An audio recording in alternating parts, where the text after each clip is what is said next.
వరంగల్ కాంగ్రెస్ రచ్చ కొనసాగబోతోందా? మీనాక్షి నటరాజన్ కు కొండ దంపతులు ఏం చెప్పారు?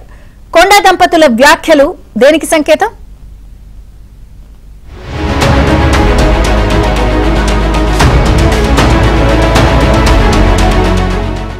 ఉమ్మడి వరంగల్ కాంగ్రెస్ నేతల పంచాయతీ డైలీ ఎపిసోడ్ ను తలపిస్తోంది. కొండ వర్సెస్ మిగతా నాయకులుగా వివాదం టీ కాంగ్రెస్ కు తలనొప్పిగా మారింది. కొండ వర్గం ఓవైపు, మిగిలిన వారు మరోవైపు పరస్పరం ఆరోపణలు, ఫిర్యాదులు చేసుకున్నారు. ఈ క్రమంలో కొండ దంపతులు తెలంగాణ కాంగ్రెస్ వ్యవహారాల ఇన్ఛార్జ్ మీనాక్షి నటరాజన్ ను కలవటం ప్రాధాన్యం సంతరించుకుంది. మీనాక్షికి 16 పేజీలతో లేఖ ఇచ్చారు. వరంగల్ జిల్లా గ్రూప్ రాజకీయాల గురించి ఈ లేఖలో వివరించినట్లు తెలుస్తోంది. తమపై వచ్చిన ఆరోపణలపై కూడా ఈ లేఖలో జవాబిచ్చారు.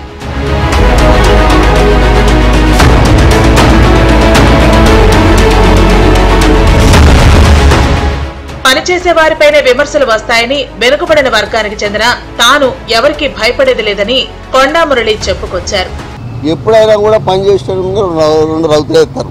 వారికి కూడా చెప్పడం జరిగింది, అమ్మా మీరు ఎక్కడ ఏ అధికారం ఏ ఆదేశం ఇస్తే ఆ ఆదేశాన్ని పాటిస్తా, కాబట్టి మీరు కంపల్సరిగా మమ్మల్ని ఉపయోగించుకోవాల్సిన బాధ్యత ఉంది అని చెప్పి వారికి చెప్తే కంపల్సరిగా మేము ఉపయోగించుకుంటాం. ఎవరికి భయపడేది లేదు, నేను బీసీ కార్డును పెట్టుకుని బతుకుతున్నా. ఇక తమ బిడ్డ రాజకీయ వారసత్వం కోరుకోవడంలో తప్పులేదన్నారు మంత్రి కొండా సురేఖ. సొంతంగా నిర్ణయాలు తీసుకునే స్వేచ్ఛ తమ కుమార్తెకు ఉందన్నారు. కొండా మురళి, కొండా సురేఖ దంపతుల కూతురు. మాలో ప్రవహించేది రాజకీయ రక్తం, ప్రజాసేవ మా ఆలోచన.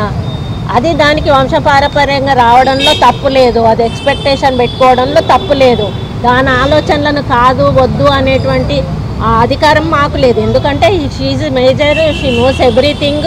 తన ఫ్యూచర్ ఏందో తను సెలెక్ట్ చేసుకునే అధికారం తనకు ఉన్నది. కాబట్టి ఆ ఉద్దేశంతో తను పెట్టుంటుంది. కాబట్టి దాన్ని క్వశ్చన్ చేసే అధికారం మాకు లేదు. భవిష్యత్తులో పార్టీ ఏ నిర్ణయం తీసుకున్నా దానికి కట్టుబడి ఉంటాం. కానీ షీఈ్ ఎక్స్పెక్టింగ్.